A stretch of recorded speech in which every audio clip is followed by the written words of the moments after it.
Hey guys, it's Michael Griswold, and this video is called How to Get Your Ex to Call You Back.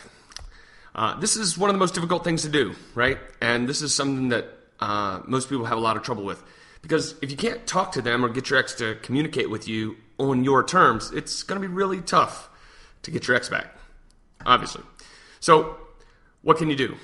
Well, you can try calling repeatedly. I once called my ex-girlfriend when I was trying to get her back 27 times in a row. That's a true story. Embarrassing, but true. You can try texting over and over. And maybe you've tried some kind of gimmick. I want to thank you for something and, call me back so I can thank you in person. Yeah, none of that stuff works.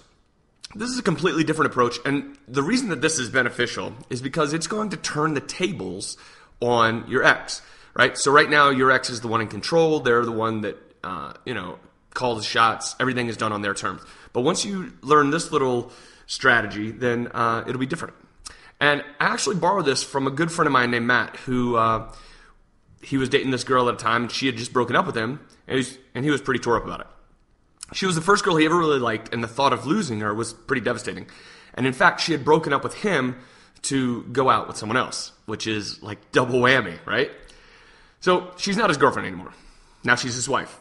And they just recently had their first little boy. So obviously, this works. So here's what you're going to do. Here's what he said in a voicemail over the phone. And the delivery is important. And here's what you do. I've been thinking, and I like everything about you except your taste in men. And if you change your mind, you can call me. Now, can't you just hear the difference? I mean, think about some of the approaches that you've tried. Think about some of the ways that you've basically begged your ex to call you. Think about that and then contrast that with this. I've been thinking, and I really like everything about you except your taste in men. Now, if you change your mind, you can call me. Now, you hear the little bit of humor, the little bit of, funniness in it. And of course, if you're a girl, you can say, I've been thinking I like everything about you except your taste in women. And the way that this works is just amazing. By telling your ex you like everything about them except, you set yourself up as the one in control, the one making a choice, right? You're making a judgment about them, and by doing that, you put them in a position of wanting to earn your favor. This is a psychological phenomenon, just the way that it works. And by having it be slightly humorous, you disarm their defenses. So if you called them and said, you know what, I've been thinking, and I think you have really bad taste in men, and if it's really serious, then that's just going to be offensive. But by making it humorous, you make it disarming.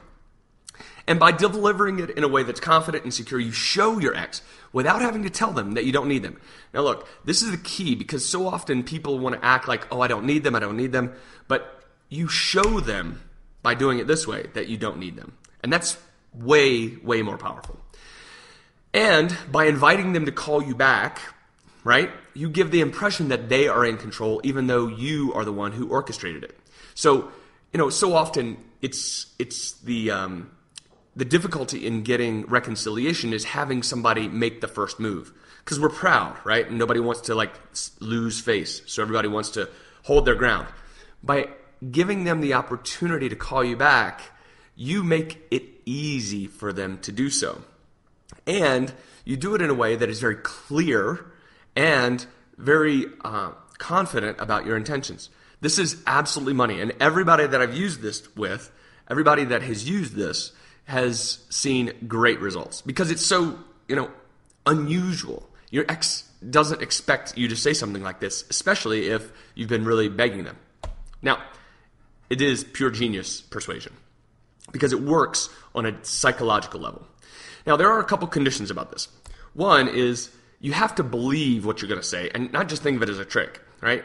And in doing that, you get the pleasure of delivering it well, right? The delivery is important, obviously.